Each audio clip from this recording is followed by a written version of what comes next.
अब हम बात करेंगे पोटेंशियल की।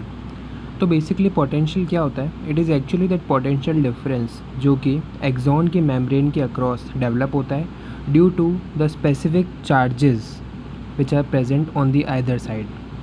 सपोज़ एक साइड पे ज़्यादा पॉजिटिव है और दूसरी साइड पे ज़्यादा नेगेटिव है, तो उससे एक पोटेंशियल डिफरेंस डेवलप होता है।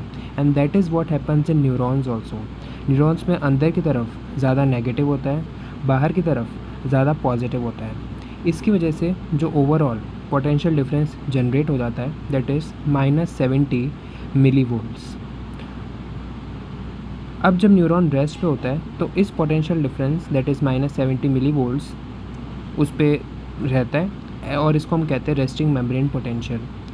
लेकिन जब भी कोई इम्पल्स इस न्यूरॉन पे आएगा तो उस टाइम पे ये -70 मिलीवोल्ट्स जो है वो पॉजिटिव की तरफ जाएगा। दैट इज़ पहले माइनस से कम होता जाएगा फिर प्लस की तरफ बढ़ेगा। That is action potential.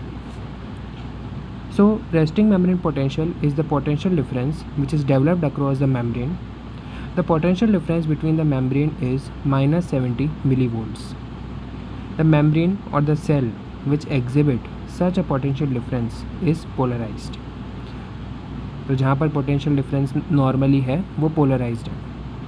For example, इस न्यूरॉन के अंदर अगर इस डायग्राम में देखें तो ये हमारे पास एक्सॉन है और बाहर की तरफ एक्स्ट्रा सेलुलर फ्लूइड है। एक्स्ट्रा सेलुलर फ्लूइड में हमारे पास Na+ के आयन्स हैं और Cl- आयन्स हैं।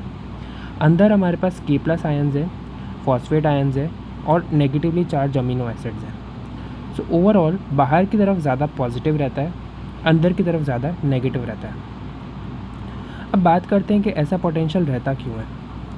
तो पहला रीज़न है unequal distribution of ions in ECF and cytosol. क्योंकि मेम्ब्रेन के अंदर बहुत सारे K+ लीकेज चैनल्स हैं तो इसकी वजह से जो अंदर का भी पॉजिटिव K+ था वो भी बाहर निकल जाता है। जबकि अंदर जो PO4- और अमीनो एसिड्स हैं ये सारे के सारे कुछ प्रोटीन से बाइंड होते हैं एंड ये प्रोटीन्स उन्हें बाहर नहीं निकलने देते। तो जो अंदर इकलौता K+ था वो भी बाहर निकल जाता है और जो ये नेगेटिवली चार्ज पार्टिकल्स हैं ये बाहर निकल ही नहीं पाते।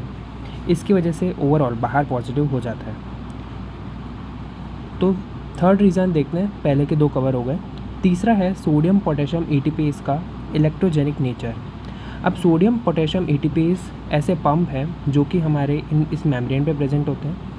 बेसिकली क्या होता है कि ये जो पंप है ये जब भी अंदर वापस से अगर 2 पोटेशियम लेंगे तो उस कंडीशन में 3Na+ बाहर छोड़ते हैं और ये सब रेस्टिंग कंडीशन में ही चलता रहता है कि अंदर अगर 2 पोटेशियम आ रहे हैं तो 3 सोडियम बाहर जाएंगे, यानी कि अंदर अगर 2 पॉजिटिव आ रहे हैं तो 3 पॉजिटिव बाहर भी जाएंगे। तो फिर भी अंदर का नेगेटिव रह जाता है और बाहर जो है वो पॉजिटिव। अब बात करते हैं ग्रेडेड पोटेंशियल की। तो ग्रेडेड पोटेंशियल एक स्मॉल डेविएशन है from the resting membrane potential -70 millivolt से। ये या तो ज़्यादा पोलराइज़ कर देगा मेम्ब्रेन को, यानी कि -70 से भी आगे -80 वहाँ तक पहुँचा देगा, या फिर मेम्ब्रेन को थोड़ा कम पोलराइज़ कर देगा जो कि हमारा एक्शन पोटेंशियल भी करता ही है। तो अगर ज़्यादा पोलराइज़ कर रहा है that is hyperpolarising graded potential. कम पोलराइज़ कर रहा है तो ये होता है डीपोलराइजिंग ग्रेडेड पोटेंशियल। लेकिन ग्रेडेड पोटेंशियल टेम्पररी होता है, थोड़ा सा दूर जाते ही वो ख़त्म हो जाता है। दैट इज़ डेक्रीमेंटल कंडक्शन होता है उनका। तो ये हमारे पास हाइपर पोलराइजिंग और डीपोलराइजिंग ग्रेडेड पोटेंशियल के कर्व्स हैं, जहाँ पर अगर -70 से थोड़ा सा और नेगेटिव जाता है दैट इज़ हाइपर पोलराइजिंग और -70 से पॉजिटिव की तरफ जाता है थोड़ा दैट इज़ डीपोलराइजिंग। जब बहुत सारे छोटे छोटे ग्रेडेड पोटेंशियल मिलते हैं तो उससे समेशन होता है और ये चीज़ ध्यान रखने वाली बात है कि ये समेशन होता होता एक पर्टिकुलर लिमिट तक ये पहुंच जाता है ग्राफ। अगर उस लिमिट पे ग्राफ पहुंच जाता है देन उसके बाद एक्शन पोटेंशियल आगे जनरेट हो सकता है, यानी कि there are many graded potentials with summate together to form one action potential.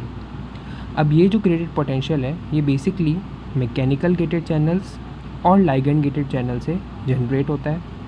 और क्योंकि ये दोनों चैनल्स हमारे सेल बॉडी के अंदर और डेंड्राइट्स में प्रेजेंट होते हैं इसलिए ग्रेडेड पोटेंशियल जो है वो डेंड्राइट्स में और सेल बॉडी में बनता है और वहाँ से वो आगे एक्सॉन की तरफ जाता है। The intensity and the strength of graded potential depends upon the stimulus, the number of gates open and the duration for which the gates are open. ये हमारे पास दिखा रखा है, जैसे कि अगर दो ग्रेडेड पोटेंशियल हमारे पास आते हैं तो किस टाइप से समेट हो जाते हैं। अब बात करते हैं एक्शन पोटेंशियल की, जिसे हम इम्पल्स कहते हैं। तो ये एक्शन पोटेंशियल उन सारी ही सीक्वेंसेस को कंसिस्ट करता है जो कि न्यूरॉन के एक्सॉन के मेम्ब्रेन पे होते हैं, जिससे कि मेम्ब्रेन जो है वो डीपोलराइज हो जाती है। तो सबसे पहला फेज़ इसका आता है डीपोलराइजिंग, उसके बाद आता है रीपोलराइजिंग और कभी कभार आ जाता है हाइपर रीपोलराइजिंग। डीपोलराइजिंग जब वो -70 से पॉजिटिव की तरफ जाए, जब वो एक बार पॉजिटिव की तरफ चला गया, दैट इज़ +35 तक जाता है, उसके बाद वो वापस से रीपोलराइज होता है, यानी कि फिर से 0 पे आता है, और फिर उसके बाद वो नेगेटिव की तरफ जा रहा होता है, दैट इज़ ऑल्सो रीपोलराइजिंग। लेकिन कभी कभार -70 से भी आगे तक चला जाता है, दैट इज़ हाइपर रीपोलराइजिंग। अब बात करते हैं कौन कौन से ऐसे स्टिमुलस है जो कि एक्शन पोटेंशियल कंस्टिट्यूट करते हैं। तो बेसिकली 3 टाइप के स्टिमुलस है, सब थ्रेशोल्ड, थ्रेशोल्ड और सुप्रा थ्रेशोल्ड। इनमें से थ्रेशोल्ड और सुप्रा थ्रेशोल्ड जो है वो तो एक्शन पोटेंशियल करेंगे, लेकिन सब थ्रेशोल्ड नहीं कर पाएगा। ऐसा क्यों? क्योंकि हमारे पास एक मिनिमम, जैसे हमारे पास अगर -70 है तो उससे एक मिनिमम पोटेंशियल आना चाहिए या फिर एक मिनिमम इम्पल्स आना चाहिए जो कि -55 तक ले जाए। अगर -55 तक पोटेंशियल पहुंच गया तो उसके बाद ऑटोमेटिकली हमारा एक्शन पोटेंशियल कंस्टिट्यूट होकर और +30 तक जाता है। सब थ्रेशोल्ड के अंदर -55 तक नहीं पहुंच पाता है, इसलिए वहाँ पर हमारे पास कोई भी जो है पोटेंशियल जनरेट नहीं होता है। थ्रेशोल्ड के अंदर वो एग्जैक्ट -55 पे पहुंचता है, इसलिए हमारा पोटेंशियल जनरेट हो जाता है। एंड सुप्रा थ्रेशोल्ड में वो इससे भी आगे तक पहुंच जाता है, तो इसकी वजह से भी ऑटोमेटिकली जो है हमारा एक्शन पोटेंशियल जनरेट होता है। लेकिन एक बात ध्यान रखने वाली ये है कि एक्शन पोटेंशियल का जो वैल्यू होता है दैट इज़ ऑलवेज +30। अगर कोई बहुत जैसे सुप्रा थ्रेशोल्ड स्टिमुलस आ रहा है तो उस कंडीशन में वो मल्टीपल एक्शन पोटेंशियल जनरेट करेगा, लेकिन सबकी वैल्यू +30 होगी। तो अगर आप ऐसा सोचते हैं कि ज़्यादा स्टिमुलस देने पे ज़्यादा बड़ा मैग्नीट्यूड का एक्शन पोटेंशियल आएगा, तो गलत है। ज़्यादा बड़ा मैग्नीट्यूड देने पे एक्शन पोटेंशियल बनेगा, लेकिन वो मल्टीपल एक्शन पोटेंशियल्स बनेंगे ऑफ दी कांस्टेंट वैल्यू। अब बात करते हैं इंडिविजुअल फेजेस की। अब हम एक्शन पोटेंशियल के फेजेस को इस डायग्राम से समझेंगे। अगर हम बात करें रेस्टिंग स्टेट में, तो रेस्टिंग स्टेट में जो हमारे सोडियम के गेट होते हैं जो कि बेसिकली सोडियम का इनवर्ड मूवमेंट करवाते हैं, उनका एक्टिवेशन गेट क्लोज होता है। अब एक्चुअली इस सोडियम के चैनल पे 2 गेट्स होते हैं, एक्टिवेशन गेट और इनएक्टिवेशन गेट। तो इस टाइम पे हमारे एक्टिवेशन गेट्स क्लोज होते हैं, इसकी वजह से कोई भी पॉजिटिव चार्ज अंदर की तरफ नहीं आ सकता और नेगेटिव चार्ज को नहीं हटा सकता। इसलिए हमारा जो पोटेंशियल है वो -70 पे कांस्टेंट रहता है। सेकेंड हम लोग बात करते हैं जब डीपोलराइजिंग हो जाती है या फिर होनी स्टार्ट होती है, उस टाइम पे हमारे एक्टिवेशन गेट और इनएक्टिवेशन गेट जो हैं सोडियम चैनल्स के, वो दोनों खुल जाते हैं। इसकी वजह से हमारे सोडियम जो है वो अंदर आने स्टार्ट हो जाते हैं। अब इस कंडीशन में 3 सोडियम अंदर आते हैं और अंदर आके ओवरऑल चार्ज को पॉजिटिव कर देते हैं। इसकी वजह से बाहर कंपेरेटिवली नेगेटिव होता है और अंदर पॉजिटिव होता है। एंड सो हमारा ग्राफ -70 से +30 की तरफ बढ़ता है। थर्ड पार्ट वो आता है जहाँ पर हमारा डीपोलराइजिंग फेज़ ख़त्म हो चुका है और अब मेम्ब्रेन को वापस नॉर्मल करने की बारी है।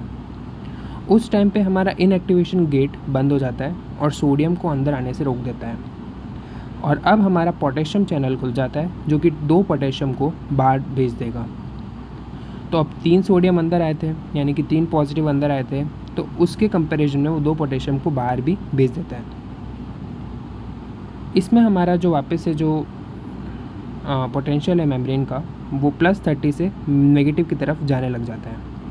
एंड लास्ट में हमारे पास आता है जिसमें रीपोलराइजिंग कंटिन्यू हो रहा है, कम्प्लीटली रीपोलराइज हो जाता है। उसमें और पोटेशियम बाहर जा रहे होते हैं और सोडियम अंदर नहीं आ रहे होते हैं। तो दैट इज़ जहाँ पर हमारा रीपोलराइजिंग कंटिन्यू होता है और कभी कभार एक्सेस पॉजिटिव बाहर चला जाता है तो उसे हम हाइपर रिपोलराइजिंग कहते हैं, जैसे कि इस ग्राफ में -70 से भी नीचे चला गया।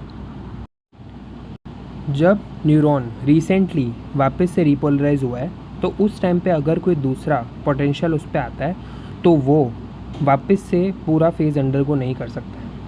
उस पीरियड को हम लोग कहते हैं रिफ्रैक्टरी पीरियड। यानी कि रिफ्रैक्टरी पीरियड वो रेस्टिंग पीरियड है पर्टिकुलर पार्ट ऑफ न्यूरॉन का या फिर पर्टिकुलर पार्ट ऑफ एक्सॉन का, जब वो कोई नया साइकिल नहीं कंटिन्यू कर सकता है बिकॉज वो पिछले वाले साइकिल से रिकवर कर रहा होता है। अब बात करते हैं कि एक्शन पोटेंशियल्स प्रोपोगेट कैसे होते हैं। तो unlike graded potentials, action potentials जो हैं वो कभी भी डेक्रीमेंटल नहीं होते हैं, हमेशा कंटिन्यूस होते हैं। सेकेंडली, एक्शन पोटेंशियल जो है वो बार बार आगे आगे बढ़ते बढ़ते रीजनरेट बार बार होते हैं और सब आगे आगे आने वाले जो पार्ट्स है एक्सॉन के उनको ट्रिगर करते हैं कि वो भी साइकिल में अंडरगो हों। एंड तीसरा, जो एक्शन पोटेंशियल है वो हमेशा एक ही डायरेक्शन में मूव करता है, क्योंकि उससे जस्ट पीछे वाला जो पार्ट होगा वो उस टाइम पे रिफ्रैक्टरी पीरियड में होगा, तो एक्शन पोटेंशियल वहाँ पर वापस जा नहीं सकता। तो वो हमेशा अगर लेफ़्ट से जनरेट हुआ है तो राइट में जाएगा और अगर राइट से जनरेट हुआ है तो लेफ़्ट में जाएगा, यानी कि always from the cell body towards the axon terminal. अब बात करते हैं नेक्स्ट टॉपिक की, that is continuous and the saltatory conduction. Continuous नाम से पता चल रहा है कि ग्रेजुअली और धीरे, जबकि सॉल्टेटरी मतलब जंपिंग या फिर लीपिंग कंडक्शन।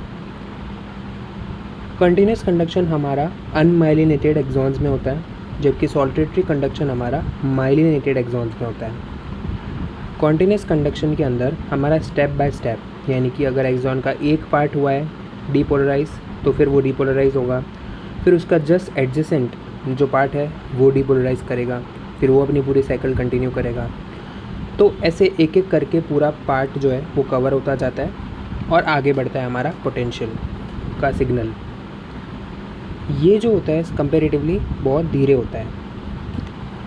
जबकि हम बात करें सॉल्टेटरी या फिर लीपिंग कंडक्शन की, तो वो हमारा उन एक्सॉन्स के अंदर होता है जो कि माइलिनेटेड होता है। अब मैंने आपको स्टार्टिंग में बताया था कि माइलिनेटेड एक्सॉन्स के अंदर बीच बीच में नोड्स ऑफ रेनवियर होते हैं जहाँ पर माइलिन शीथ नहीं होती है।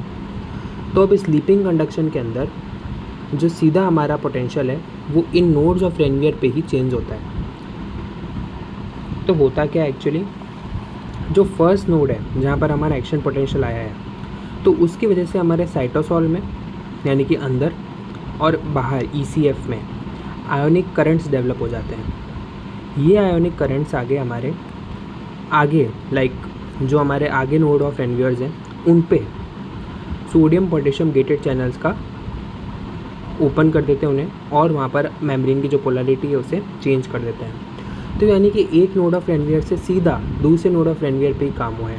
उसका एक और रीज़न है, जो हमारे नोड ऑफ रेनवियर्स हैं उन्हीं पे सोडियम पोटेशियम गेटेड चैनल्स ज़्यादा हैं, माइलिन शीथ वाले पार्ट के अंदर बहुत कम होते हैं। तो इसलिए कंपेरेटिवली यहाँ पर वो सिग्नल नहीं जा पाता है, सीधा जाएगा तो उधर ही जाएगा। एंड वो होता कैसे, थ्रू दी आयोनिक करंट्स। अगर सॉल्टेटरी कंडक्शन की बात करें तो उसका कॉन्सिक्वेंस क्या है। सबसे पहली बात तो कि इसमें बहुत तेज़ स्पीड होती है। दूसरा, ये एफिशिएंट होता है, क्योंकि जब ग्रेजुअल प्रोसेस नहीं हो रहा है तो एनर्जी का लॉस कम होगा, आयंस का लॉस कम होगा, क्योंकि कुछ ही स्पेसिफिक पॉइंट्स पे एक्सॉन के ये कंडक्शन हो रहा है। दैट इज़ वाई हम लोग ये कह सकते हैं कि इन स्पेसिफिक पॉइंट्स पे ही अगर आयंस लॉस होंगे तो होंगे, पूरे एक्सॉन से आयंस लॉस नहीं होंगे। That is energy efficient. इसलिए हम कहते हैं कि जितना ज़्यादा माइलिनेशन होगा उतनी ज़्यादा स्पीड बढ़ेगी। सिमिलरली जितना ज़्यादा एक्सॉन का डायामीटर होगा उतना ही ज़्यादा सरफेस एरिया होगा एक्सॉन का, और उतनी ही ज़्यादा स्पीड बढ़ेगी। सिमिलरली जितना ज़्यादा टेम्परेचर होगा उतनी ही ज़्यादा स्पीड बढ़ेगी। On the basis of myelination nerve fibres को 3 पार्ट्स में डिवाइड किया है, A fibres, B fibres and C fibres. A fibres में सबसे ज़्यादा माइलिनेशन होता है, सबसे कम माइलिनेशन C फाइबर में होता है।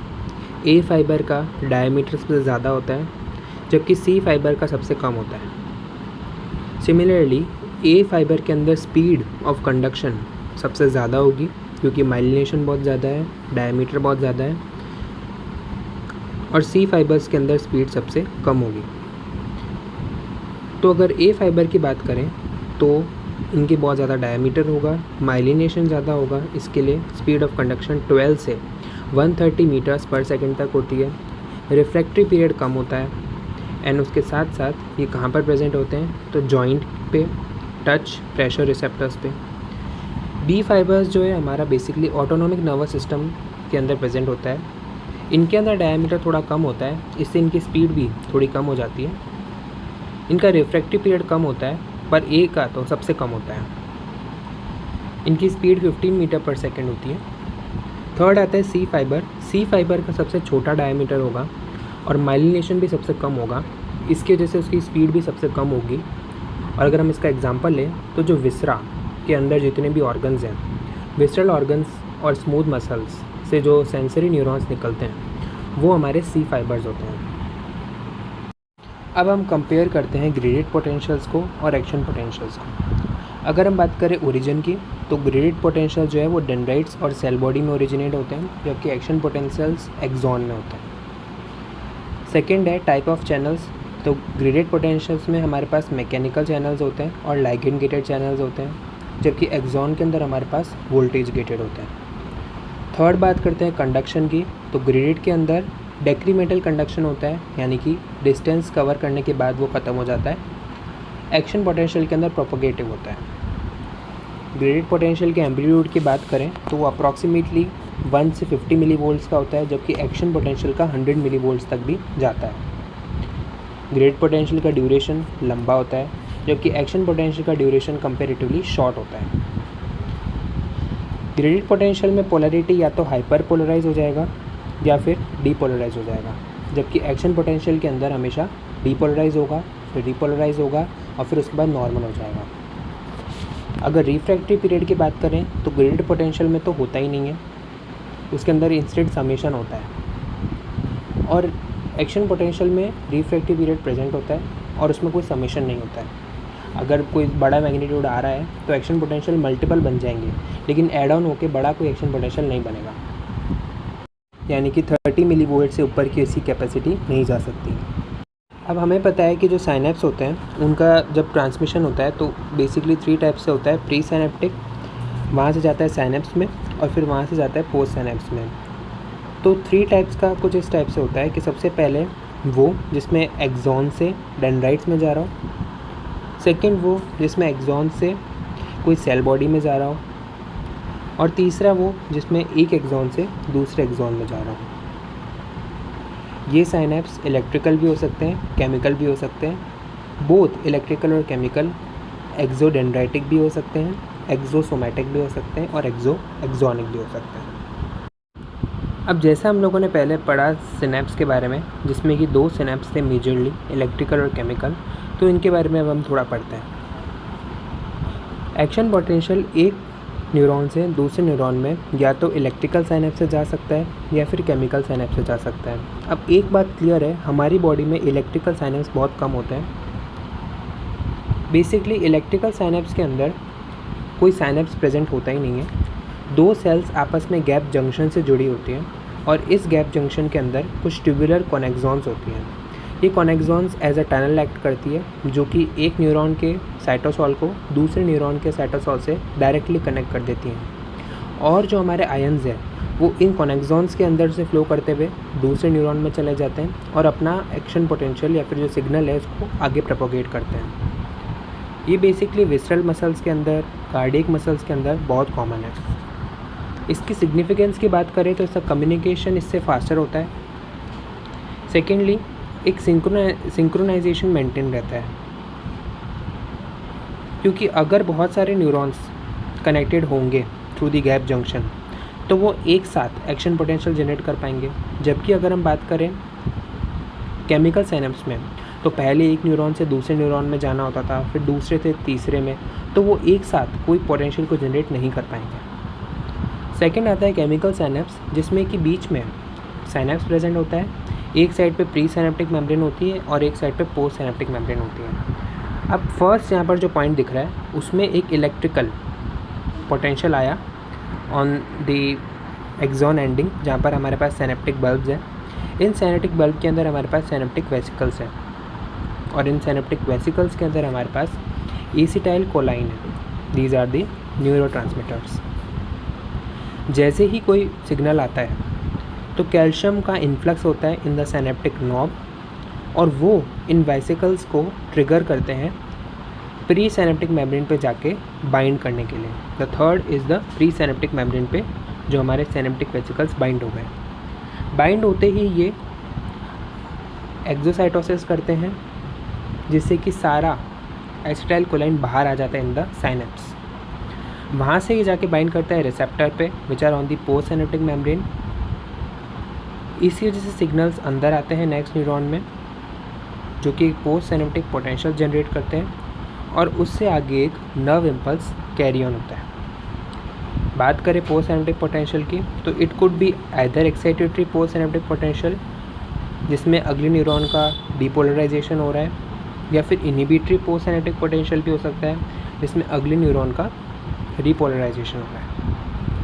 इन रिसेप्टर्स के जस्ट आगे हमारे पास आयन चैनल्स होते हैं जिनमें से आयन्स फ्लो करते हैं जैसे ही न्यूरोट्रांसमीटर आके और पोस्ट सिनेप्टिक मेम्ब्रेन की रिसेप्टर से बाइंड कर जाते हैं। अब इस बेसिस पे हमारे पास दो टाइप के रिसेप्टर्स होते हैं। एक हमारे पास होता है आयनोट्रोपिक रिसेप्टर और एक हमारे पास होता है मेटाबोट्रोपिक रिसेप्टर। जब हमारा पोस्ट सिनेप्टिक मेम्ब्रेन का रिसेप्टर आयन चैनल से डायरेक्टली कनेक्टेड है, यानी कि वो दोनों सेम प्रोटीन के पार्ट हैं, तो उस कंडीशन में इसे हम कहेंगे आयनोट्रोपिक रिसेप्टर और ये लाइगेंड गेटेड रिसेप्टर की तरह एक्ट करेगा जहाँ पर एसिटाइल कोलाइन लाइगेंड होगा जो कि इस रिसेप्टर पे बाइंड करेगा। इससे इसके आयन चैनल खुल जाएंगे और आयन्स जो है वो अगले न्यूरॉन में ट्रांसफ़र हो जाएंगे। जबकि अगर receptor on the post synaptic membrane और आयन चैनल्स एक दूसरे से डायरेक्टली कनेक्टेड नहीं है लेकिन they are connected through a G protein, यानी कि जी प्रोटीन कपल रिसेप्टर है, then it is called as metabotropic receptor. अब न्यूरोट्रांसमीटर्स का काम ख़त्म हो गया, उन्होंने रिसेप्टर पर बाइंड किया और सिग्नल को आगे बढ़ा दिया। अब अगला स्टेप है उनको रिमूव करना। तो हम उन्हें रिमूव करें कैसे? तो 3 स्टेप से वो रिमूव हो सकते हैं। या तो उनका एक्स्ट्रा सेलुलर फ्लूइड में ही डिफ्यूजन होकर वो वहाँ से चले जाते हैं, या फिर सेकंड केस में ये हो सकता है कि उन्हें एक एंजाइम आके डिग्रेड कर दें, जैसे कि एसिटाइल कोलाइन को डिग्रेड करने के लिए एसिटाइल कोलाइन एस्ट्रेज एंजाइम आता है, या फिर वो एसिटाइल कोलाइन जो है वो वापस से अपने पुराने वाले न्यूरॉन में जाके और एक्टिवली ट्रांसपोर्ट होकर वापस अंदर चले जाएं, या फिर न्यूरोग्लिया सेल्स उन्हें एब्जॉर्ब कर लें, जैसा कि होता है in the case of epinephrine. अब हम बात करेंगे न्यूरोमस्कुलर जंक्शन की। तो न्यूरोमस्कुलर जंक्शन एक ऐसा जंक्शन है जहाँ पर हमारे पास एक पर्टिकुलर न्यूरॉन, जिसे हम कहते हैं सोमैटिक मोटर न्यूरॉन, वो आके एक मसल से कांटेक्ट में आ रहा है। उस पर्टिकुलर जंक्शन को जहाँ पर वो कांटेक्ट में आ रहा है उसे हम कहेंगे neuromuscular junction. Basically it is a synapse जहाँ पर हमारा मसल का एक्शन पोटेंशियल अराइज होता है। अब हम बात करते हैं कि प्रोसेस होता कैसे। तो सबसे पहले हमारा एक नर्व इम्पल्स आता है ऑन द सिनेप्टिक बल्ब। इसकी वजह से हमारे पास वोल्टेज गेटेड चैनल्स ओपन होते हैं और वोल्टेज गेटेड चैनल्स के ओपन होते ही कैल्शियम जो है वो सिनेप्टिक बल्ब में इनफ्लो करता है। जैसे कि इस डायग्राम के अंदर कैल्शियम जो है वो इनफ्लो कर रहा है due to the opening of the voltage gated channels.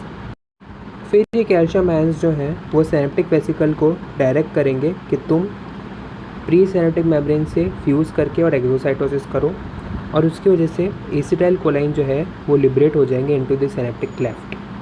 अब 2 एसिटाइल कोलाइन जो है वो हर एक पर्टिकुलर रिसेप्टर से बाइंड करेंगे। ये रिसेप्टर प्रेजेंट होंगे ऑन दी सार्कोलेमा। इसकी वजह से आगे आयन चैनल्स ओपन होंगे और सोडियम आयंस का इनफ्लो होगा, एंड फाइनली अंदर की तरफ ज़्यादा पॉजिटिव और बाहर की तरफ ज़्यादा नेगेटिव होगा, जिसे हम कहेंगे डीपोलराइज हो गई मेम्ब्रेन सार्कोलेमा की। अब इसकी वजह से पूरा ऐसे ही फ्लो मेंटेन रहेगा। ये जो चीज़ हुई है ये आगे चलती जाएगी, डीपोलराइजेशन आगे आगे बढ़ेगा, और सार्कोलेमा में एक पर्टिकुलर पॉइंट जहाँ जिसे हम कहते हैं ट्रायड, जहाँ पर एक टी ट्यूब्यूल होती है और साथ में 2 सार्कोप्लाज्मिक सिस्टर्ने जुड़े हुए होते हैं, उसे जाके इनिशिएट करेगा कि तुम अंदर कैल्शियम आयंस को रिलीज़ करो। यानी कि पूरी मेम्ब्रेन पर ट्रैवल किया एक्शन पोटेंशियल और फिर एक ऐसे पॉइंट पे पहुंचा इस मेम्ब्रेन के जिसे हम कहते हैं ट्रायड। ये ट्रायड मिलके बना होता है टी ट्यूब्यूल्स का और सार्कोप्लाज्मिक सिस्टर्ने का, और इसमें से कैल्शियम आयंस रिलीज़ होते हैं। इस कैल्शियम आयन की वजह से ये आगे जाके और हमारा जो एक्टिन प्रोटीन है उस पर आगे जाके और बाइंड करता है, जैसे कि मायोसिन बाइंडिंग साइट जो है वो एक्सपोज हो जाती है क्योंकि ट्रोपोमायोसिन जो है वो रिलीज़ हो जाता है या फिर अपनी जगह से हट जाता है और फिर मसल कॉन्ट्रैक्शन होता है। जब एसिटाइल कोलाइन का काम ख़त्म हो जाता है तो उसे एसिटाइल कोलाइन एस्ट्रेज आके और डिग्रेड कर देता है। अब बात करते हैं स्पेटियल और टेम्पोरल समेशन की। समेशन किसका हो रहा था? ग्रेडेड पोटेंशियल्स का। और ग्रेडेड पोटेंशियल का समेशन होने के बाद होता क्या है, तो अगर ग्रेडेड पोटेंशियल का समेशन होने के बाद वो -55 मिलीवोल्ट्स तक अगर पहुंच जाते हैं तो उससे एक ट्रिगर मिलता है और फर्दर एक्शन पोटेंशियल जनरेट हो जाता है। इस प्रोसेस को जहाँ पर ग्रेडेड पोटेंशियल्स का समेशन हो रहा है उसे हम कहेंगे excitatory post synaptic potentials. Post synaptic क्यों? क्योंकि ये graded potentials basically post synaptic membrane पे ही जनरेट होते हैं। अब बात करते हैं स्पेटियल समेशन की। अगर पोस्ट साइनेप्टिक मेम्ब्रेन पे अलग अलग पॉइंट्स पे जाके यानी कि अलग अलग रिसेप्टर्स पे जाके एसिटाइल कोलाइन बाइंड करता है तो सब अपना रिस्पॉन्स देंगे, सब छोटा छोटा ग्रेडेड पोटेंशियल जनरेट करेंगे। इसकी वजह से ये सारे ग्रेडेड पोटेंशियल्स एक साथ समेट हो जाएंगे और उससे हमारे पास एक थ्रेशोल्ड आ जाएगा, दैट इज़ स्पेटियल, यानी कि पूरी स्पेस में हो रहा है। दूसरा है टेम्पोरल।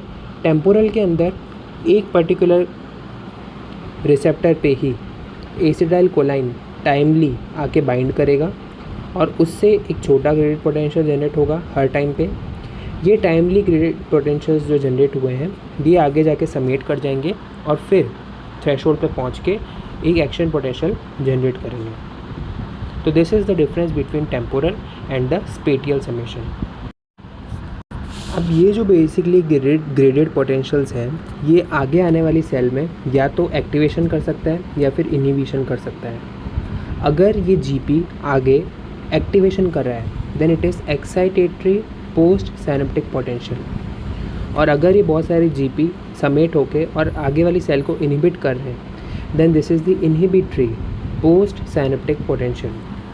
फर्स्ट केस में अगर एक्साइटेशन ज़्यादा हो रहा है as compared to inhibition but GP summate होके थ्रेशोल्ड तक पहुंच ही नहीं पा रहे हैं, उस कंडीशन में हमारे पास ईपीएसपी तो बनेगा, दैट इज़ एक्साइटेटरी पीएसपी तो बनेगा, लेकिन वो इतना इफ़ेक्टिव नहीं होगा कि उससे आगे एक्शन पोटेंशियल जनरेट हो जाए।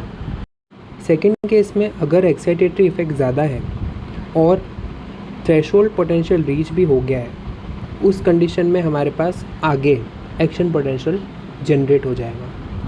थर्ड केस में अगर इनहिबिटरी पोस्ट साइनेप्टिक पोटेंशियल्स ज़्यादा हैं as compared to excitatory post synaptic potentials, तो उस टाइम पे हमारे पास आगे वाली सेल को एक नेगेटिव फीडबैक मिलेगा।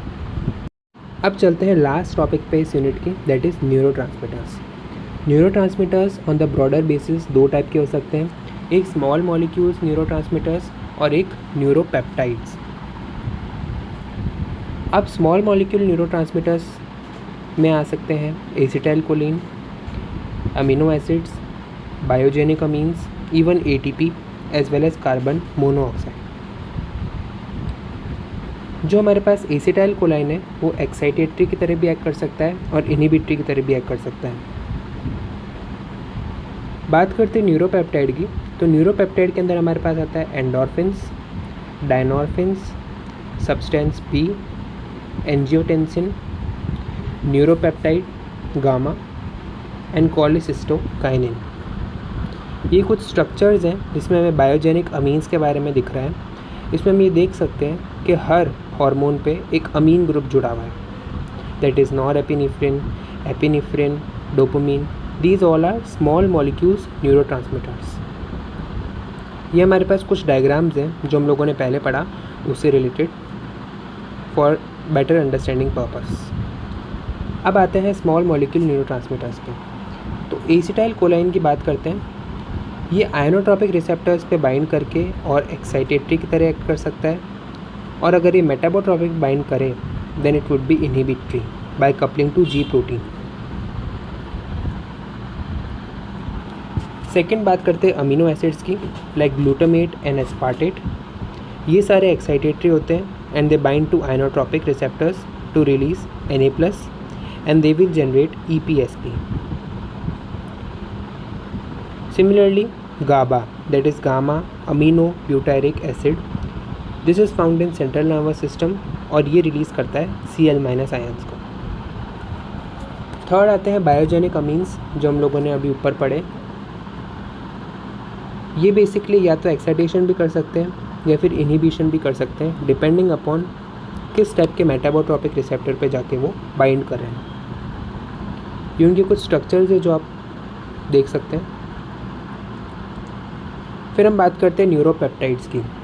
तो न्यूरोपेप्टाइड्स बेसिकली मेटाबोट्रॉपिक रिसेप्टर से बाइंड करते हैं एंड वो आइदर एक्साइटेटरी हो सकते हैं या फिर इनहिबिटरी भी हो सकते हैं, depending upon the type of metabotropic receptor. अब ज़रूरी नहीं है कि सारे मेटाबोट्रॉपिक रिसेप्टर्स जो है वो इनहिबिटिंग हो या फिर सारे मेटाबोट्रॉपिक रिसेप्टर्स जो है वो एक्टिवेटिंग हो। डिपेंड करता है कि कौन से टाइप का जो हमारा न्यूरोट्रांसमीटर है वो आके बाइंड कर रहा है। For example enkephalins, endorphins, dynorphins and substance P. जैसे एंडोर्फिन्स और डायनोर्फिन्स जो है वो सब्सटेंस पी के प्रोडक्शन को रोक देता है और इसकी वजह से हमारा जो पेन सेंसेशन हो रहा होता था उसे ख़त्म कर देता है। दैट इज़ एंडोर्फिन्स एंड डायनोर्फिन्स उन पेशेंट्स को देना चाहिए जिनके अंदर कोई इंजरी हुई है सीवियर, जिसकी वजह से पेन हो रहा है। सब्सटेंस पी जो है वो बेसिकली सेंसरी न्यूरॉन से मिलता है और वो पेन को और इन्हेंस करता है, जैसे हम लोगों ने ऊपर पढ़ा। तो पी से आप याद रख सकते हो पेन। एनकेफेलिन्स जो है वो पेन इम्पल्स को रोकता है। एंडोर्फिन्स भी पेन इम्पल्स को रोकता है। सिमिलरली डायनोर्फिन्स भी पेन इम्पल्स को रोकता है। ये तीनों कैसे रोकते हैं? By inhibiting the substance P. Similarly endorphins sexual activity को भी रेगुलेट करता है और डायनोर्फिन्स जो हैं वो इमोशंस को रेगुलेट करते हैं। फिर कुछ आते हैं hypothalamic releasing and inhibiting hormones. ये बेसिकली एंटीरियर पिट्यूटरी को रेगुलेट करते हैं, या तो वो सिक्रेट करें या फिर ना करें। और फिर आता है हमारे पास एंजियोटेंसिन 2। एंजियोटेंसिन 2 थर्स्ट को स्टिमुलेट करता है, ब्लड प्रेशर को मेंटेन करता है and in this way nervous system over.